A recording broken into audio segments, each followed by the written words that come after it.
Nervios por el agujero redondo mayor. Viajan por todo el piso de la órbita y salen al agujero infraorbitario. Por eso explica que lo que ingresa por el agujero redondo mayor va a dar sensibilidad al maxilar, cavidad nasal, dientes, ¿sí? Dientes, piel del párpado inferior, mejilla y labio superior, ¿sí? Todo lo que salga por el agujero infraorbitario, pero antes tuvo que haber entrado por el agujero redondo mayor.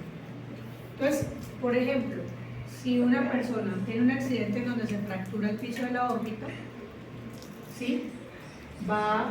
Puede seccionar los nervios que salen por acá y va a quitar sensibilidad a los dientes, al paladar, a la fosa nasal, a la mejilla y al párpado inferior, ¿sí?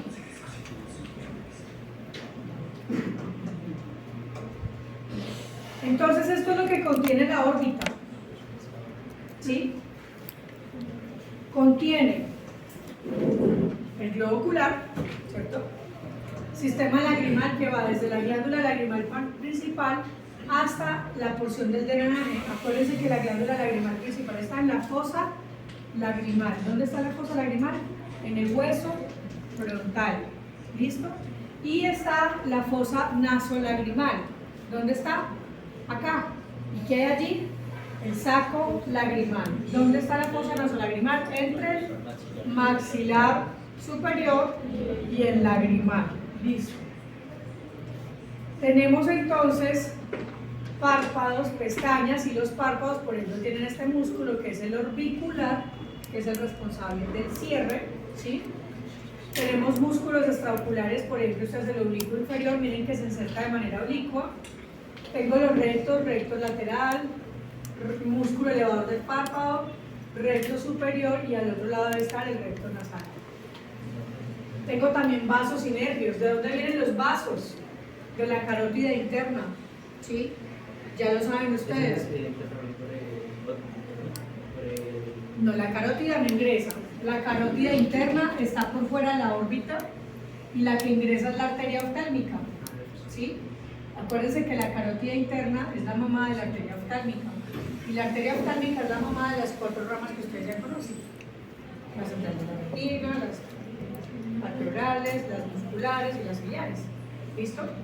Ok, entonces miren que la carótida interna, rama oftálmica, y las ramas que van abajo al sistema lagrimal, a los músculos extraoculares y a la cara en algunas porciones. ¿Listo? Ok, también tenemos nervios. ¿De dónde vienen principalmente los nervios? Por ejemplo, del quinto par craneal, ¿sí? Ramas de la oftálmica y ramas de la maxilar, ¿sí? Ya lo habían visto, algunas de las ramas de la oftálmica ingresan, por ejemplo, por el agujero supraorbitario, ¿sí? Y las ramas de la maxilar ingresan por el cigomático temporal y el cigomático facial. Y por el agujero infraorbital. ¿Listo? Tenemos entonces un retorno venoso, la venosa superior y la venosa inferior, ¿sí? La venosa superior, ¿por dónde ingresa? La vena superior, la vena oftálmica superior. Por la hendidura esfenoidal, muy bien. Y la venosa inferior, por la hendidura esfenomaxilar. Es muy fácil. ¿Sí? Listo. Tenemos... Ay, miren, aquí tenemos el ganglio ciliar. Ustedes ahora que vayan a ver con el profe de Ebro la vía del tercer par craneal, van a ver que tenemos unos ganglios ciliares que son los mediadores de la vía del tercer par craneal. ¿Qué más tenemos? Grasa, ¿sí? Músculo recto lateral, recto superior, músculo elevador del párpado, nervio óptico, y con el nervio óptico ingresa la arteria oftálmica, las arterias musculares que salen de la arteria oftálmica, ¿sí? Y demás. Y estos son los senos paranasales, ¿sí? Que les decía, les mostraba ahorita que uno de los senos paranasales más grandes será el seno maxilar, ¿sí? Que son los que están acá. Pero también tenemos senos esmoidales, ¿sí? Y senos frontales. Entonces, cuando un paciente tiene sinusitis, por ejemplo, que tiene una inflamación de los senos paranasales. ¿Qué es lo que hay en esos senos paranasales? Moco. ¿Sí? ¿Cómo? No, moco. Hay moco, ¿sí? El tema es que cuando una persona tiene una sinusitis, el moco se puede infectar. Son esas personas que llegan diciendo lo primero que les duele toda la cara. Hay dolor en toda la cara, entonces se dermatizan en toda esta sección. Una forma de reconocer que el dolor se debe a la sinusitis es que usted le pide al paciente que mire boca abajo y siente que se incrementa el dolor, ¿sí? Pero también puede sentir dolor al tacto. Entonces, si yo toco esta zona duro, o si toco esta zona duro, voy a sentir dolor en el caso de la sinusitis. Pero lo que más preocupa es que, ojo, seno frontal, seno etmoidal y seno maxilar, son 6 senos paranasales, están rodeando la órbita. Y ya ustedes vieron que la órbita tiene hendiduras y agujeros. Es decir, que una infección en los senos paranasales puede terminar en una celulitis orbitaria. Es decir, en una inflamación de la grasa de la órbita, y eso es gravísimo, porque una celulitis orbitaria tiene que hospitalizarse el paciente porque pues, está en riesgo de una meningitis. La cosa es seria, sí, la sinusitis es seria. Ahí es cuando las personas encuentran mucho lagaña, No, pero eso puede ser muchas cosas. La secreción verde puede ser muchas cosas. Y a veces los pacientes con sinusitis no excretan por los ojos, sino más que todo por las fosas nasales. Y una de las cosas que cuentan, por ejemplo, cuando ya está infectado, es que sienten mal olor. O sea, cuando respiran sienten que huele feo. Y es porque ya hay infección en los senos paranasales. Entonces, ojo con esto, ¿sí? Bueno, con respecto a la patología orbital, muchachos, pues pensemos por lógica que el globo ocular está alojado en la órbita, pero que para que ese globo ocular esté en posición, ¿sí? Hay una grasa que lo sostiene y lo amortigua, ¿sí? Es decir, la grasa y el resto de las estructuras llenan el resto de la cavidad orbital. Entonces, una lesión muy frecuente, una alteración muy frecuente de la órbita son las fracturas, ¿sí? Por un puño, un accidente en la moto, un golpe de frente, la bolsa de aire del carro, ¿sí? No, ni siquiera la bolsa de aire, es la tapa de la dirección, que cuando sale la bolsa de aire sale primero la tapa y es la que primero golpea. Fractura el piso de la órbita, y al fracturar el piso de la órbita, si revisamos los senos paranasales, si se fractura el piso de la órbita, la grasa orbitaria ¿dónde va a caer? Al seno paranasal, ¿sí? Y eso puede hacer que ya el ojo no se sostenga y se hunda. Miren qué está pasando aquí. El paciente pues ya tiene un exceso de piel, o sea, tiene una blefarochalasis, pero cuando hay fractura del piso de la órbita, miren que la grasa cayó al seno paranasal y lo que queda es el ojo hacia adentro, eso se llama enoftalmos. ¿Listo? ¿Qué más va a pasar? Que el ojo pierde alineación con el ojo contralateral, por tanto no hay visión binocular, hay estrabismo, hay diplopia. El paciente va a referir ver doble porque se pierde la alineación ocular. ¿Listo? Y dolor. Bien, en este caso, este ojo, bueno, y otra cosa que se ve es que se pierde tanto la grasa orbitaria que el párpado se retrae y se marca muchísimo más la hendidura palpebral. ¿Listo? Eso obviamente tiene solución. ¿Cuál es la solución? El maxilar, o sea, el médico maxilofacial lo que hace es poner acá abajo una malla, o algunos ponen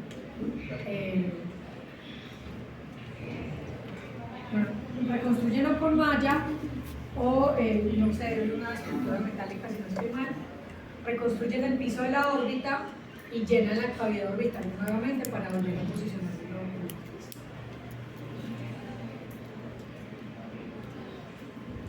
Bueno, tengo entonces celulitis orbitaria, pseudotumor o hemorragia retrovulvar.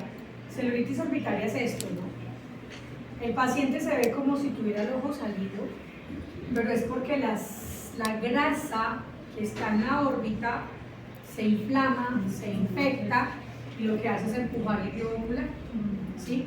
Es supremamente doloroso y, como les decía, Como es una infección en órbita, se va de urgencia este paciente. Este paciente se va para hospitalización porque tiene que controlar la infección antes de que eso migre por esas hendiduras, esos agujeros al cerebro y genere una meningitis.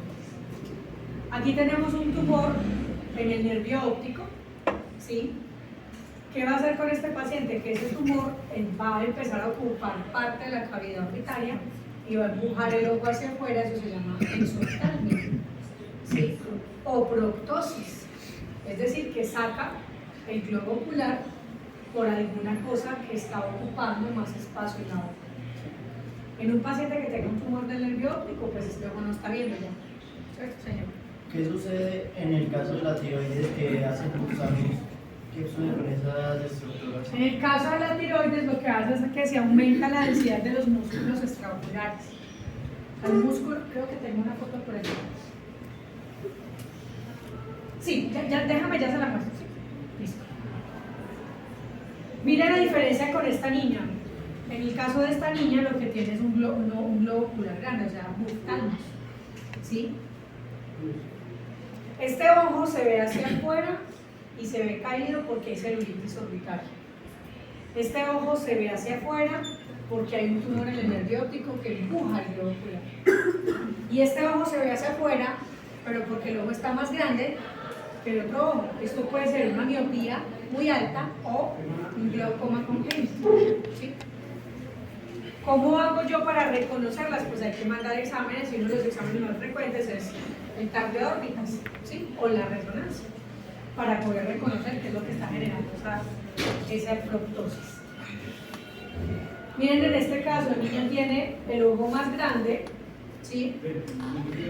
Que parece ser más afuera, pero miren que la córnea está más grande, el ojo se ve más grande y se debe al aumento de la longitud axial, producto de un glaucoma congénito. Aquí les aclaro algo. Cuando un adulto le da glaucoma, el ojo no le crece. ¿Por qué? Porque la estimulación del crecimiento del globo ocular solo ocurre en la infancia. ¿Sí? Entonces, si un niño nace con glaucoma, que es el glaucoma congénito, a él sí le crece el globo ocular porque está en esa fase de estimulación de crecimiento. Pero a un adulto que le da glaucoma, el ojo no le crece, simplemente se van deteriorando las estructuras internas. Y este responde a su pregunta, ¿sí? En la enfermedad ocular tiroidea o la enfermedad de Graves, que es la oftalmopatía tiroidea, se ve la retracción de los músculos, o sea, los párpados retractores se van hacia atrás porque el globo ocular se protruye, ¿sí? Pero el tema no es que el ojo se esté saliendo o que los párpados no se cierren, sino que los músculos aumentan su densidad. Voy a mostrarles una.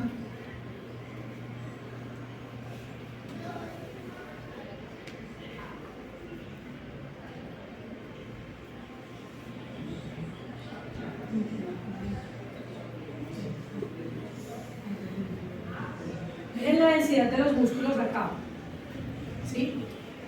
Recto nasal, recto lateral, y este es nervio óptico. Recto lateral y recto nasal, o recto mediano, ¿sí? Miren que son planos, pero ¿qué pasa en la oftalmopatía tiroidea o en la enfermedad de Graves?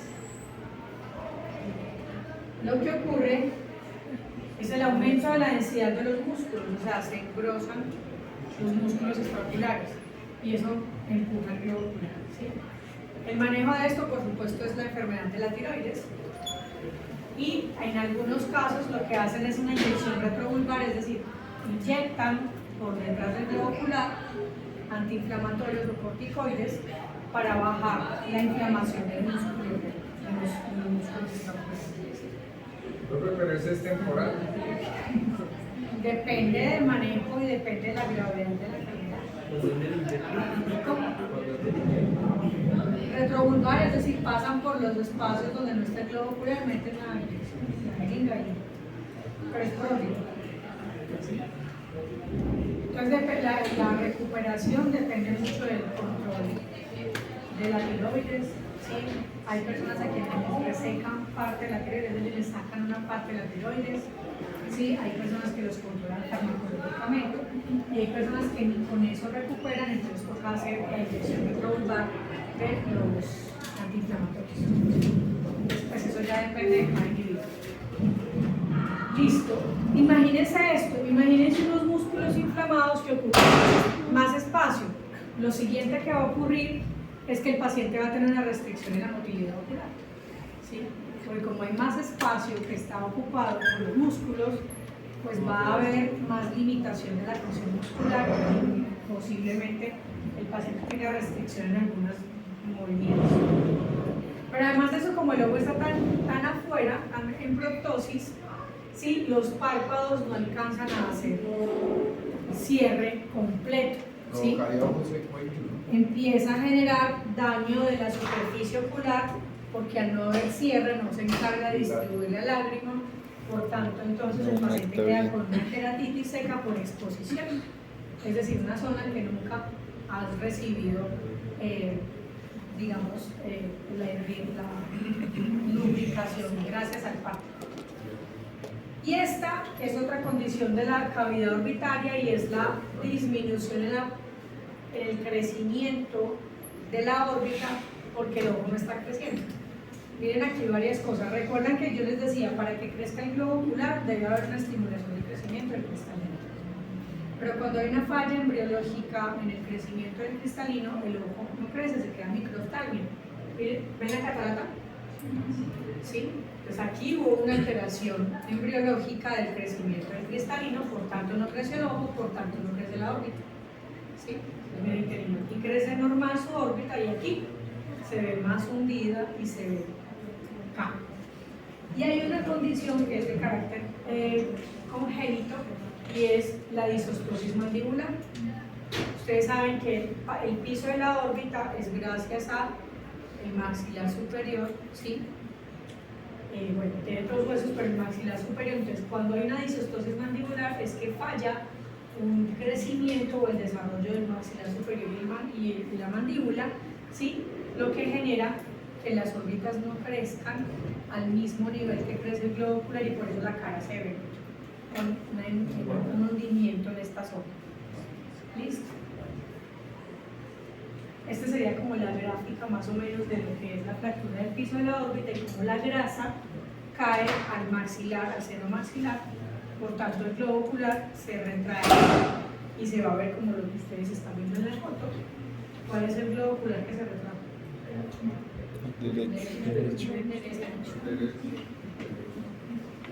Listo. ¿Alguna duda? Sí. Cuando hay pacientes que sufren del sistema inmune, también se tienden a inflamar, ¿no? O sea, que el mismo sistema los ataca y los ojos se inflaman, o sea, o la parte de acá, eso es la parte muscular, o qué pasa ahí. Quiero entender la pregunta. Hay enfermedades autoinmunes, por ejemplo el lupus y la artritis, que son enfermedades autoinmunes. Está la sarcoidosis, enfermedad de Behçet, Burko-Yamanara, que son enfermedades autoinmunes. ¿Qué es lo que está pasando allí? Generalmente se inflama lo que es tejido conectivo.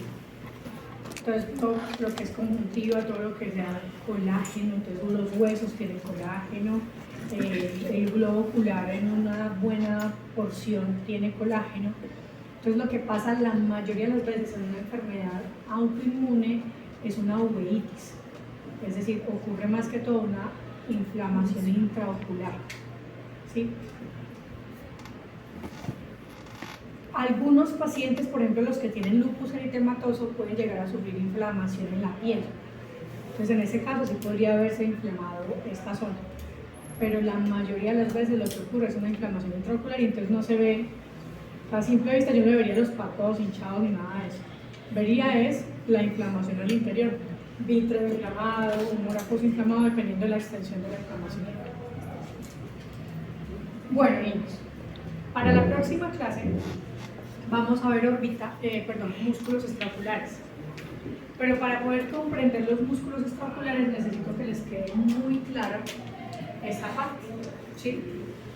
Es decir, que recordemos que de esos 7 huesos que tiene la órbita, el que nos interesa para los músculos extraoculares es el ala menor del esfenoides, el tubérculo infraóptico donde se inserta el tendón de cinta, es decir, este. porque vamos entonces a recordar y a comprender las funciones de los músculos extraoculares a partir de su procedencia, ¿sí? Entonces, del tendón de Sim, no olviden, está en el vértice de la órbita, salen los rectos superior, medial, temporal e inferior. Nos quedan los otros dos, que son los oblicuos. El oblicuo superior también viene del vértice de la órbita, pero no viene del tendón de Sim, viene de más arriba. Viene más o menos de un punto muy cercano al punto de inserción del músculo elevador. Entonces, por el techo de la órbita, ¿quiénes van a viajar? El recto superior, el músculo elevador del párpado y el oblicuo superior. ¿Sí? ¿Me hice entender con eso? Entonces sale el recto superior, músculo elevador del párpado y el oblicuo superior. Señor. El oblicuo superior por aquí. Ok, el oblicuo superior es un músculo torsional. Voy a dibujarlo un poquito más claro.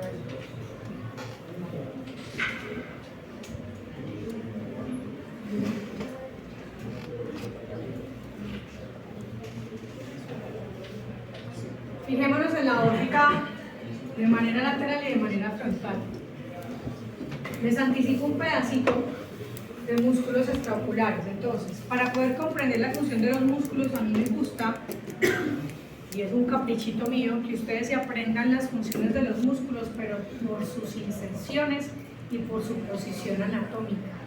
Eso de memoria, eso no funciona.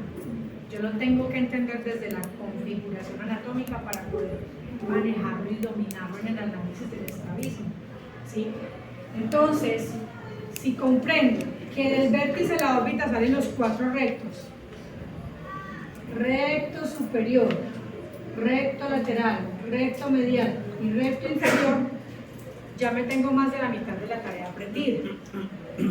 ¿Qué otro músculo sale desde el vértice de la órbita? El músculo elevador del párpado. Sale no desde el tendón de Sim, sino desde un poquito más arriba, desde el punto de inserción del elevador del párpado, viaja por todo el techo de la órbita, ¿sí? Y se va a insertar en el tarso palpebral.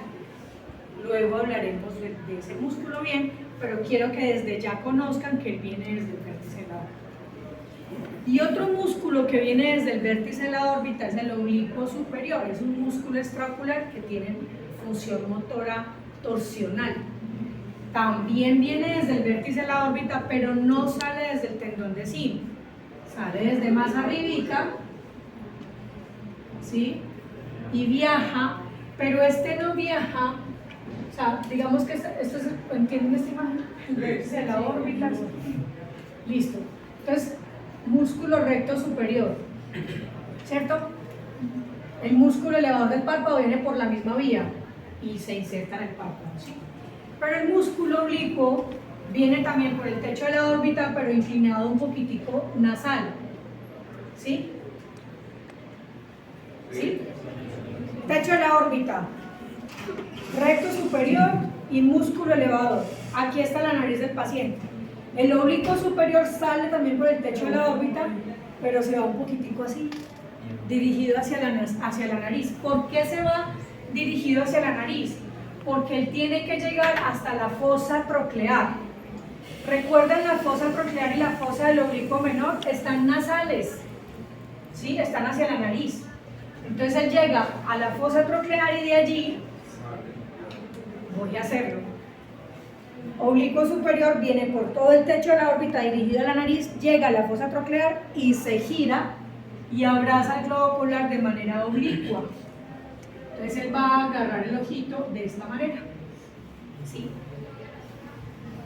Miren que cinco músculos de los 6 que conocemos vienen desde el vértice de la órbita, 4 desde el anillo de Sim y 1 desde más arriba del anillo de Sim, ¿sí?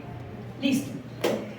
Y el último que nos falta, que es el oblicuo inferior, no viene desde el vértice de la órbita, sino que sale desde aquí, desde la fosa del oblicuo menor.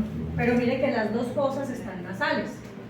¿Para qué? Para que cuando salga, sale inmediatamente, se inserta el globo ocular de manera oblicua. Entonces, tengo los rectos que abrazan el ojo. Este es el ojo, imagínense aquí es una cosa redonda, ¿sí? Aquí está la nariz del paciente, entonces tengo recto lateral. Cuando se contrae, va a llevar el ojo hacia allá, ¿cierto? Cuando el recto medial se contrae, va a llevar el ojo hacia adentro. Recto superior y recto inferior. Cuando el recto superior se contrae, el ojo va hacia arriba. Y cuando el recto inferior se contrae, el ojo va hacia abajo, ¿sí? Pero los oblicuos no están así. Este es el ojo y los oblicuos están así. Vienen de la nariz, oblicuo superior y oblicuo inferior. Cuando el oblicuo superior se contrae, hace movimiento torsional hacia adentro, hacia la nariz. No, como por ejemplo cuando usted inclina la cabeza. Cuando yo al inclinar la cabeza, mis ojos hacen un movimiento torsional, ¿sí? Y cuando el oblicuo inferior se contrae, hace un movimiento torsional del ojo hacia afuera, ¿sí? Tranquilos, eso lo vemos en 8 días. Pero por eso quiero explicarles que la función de los músculos extraoculares se comprende muy fácil si yo comprendo la posición y los puntos de procedencia de los músculos extraoculares. ¿Qué más me interesa que tengan muy claro? No, pues todo. Los 7 músculos, los 7 huesos y los agujeros y las hendiduras por donde salen e ingresan fibras y nervios y vasos, ¿sí? Que son entonces, a grosso modo, hendidura esfenoidal, todo lo que es tercer par craneal, sexto par craneal para el abducens, ¿sí? Tercer par craneal para inferior, medial y superior, y el oblicuo menor, y algunas ramitas sensitivas del quinto par craneal. Listo. Hendidura esfenoidal por fuera del anillo de zinc, patético, frontal, lagrimal y vena oftálmica. Patético para el oblicuo superior. Frontal y lagrimal, ramas sensitivas del quinto par craneal de quién? De la oftálmica, y la vena oftálmica que recoge retorno venoso. No olviden el agujero supraorbitario, agujero infraorbitario, agujero cigomático temporal, agujero cigomático facial, ¿sí? Y no olviden hendidura esfenomaxilar, agujero redondo mayor y agujero infraorbital. Por allí básicamente estamos teniendo ingreso de nervios sensitivos y motores, ¿sí? Aquí les estoy hablando, el séptimo par les decía, el séptimo par principalmente es motor, pero también tiene un componente sensitivo. Aquí está el componente sensitivo. Miren, el ganglio pterigopalatino, que es el que explica el ganglio de Meckel, es el componente sensitivo del séptimo par craneal. Ese componente sensitivo del séptimo par craneal va a ingresar por la hendidura esfenomaxilar. El componente motor del séptimo par craneal, que va a dar a la glándula lagrimal principal, músculo frontal, músculo orbicular y los músculos de la cara, ingresan por fuera, ¿sí? Por fuera de la órbita. ¿Listo? Les recomiendo que estudien. Y que lo que no entiendan o las dudas que les queden, las traen para la próxima clase. Y la próxima clase aclaro dudas de este. Por eso necesito que estudien. ¿Listo? Agradezco.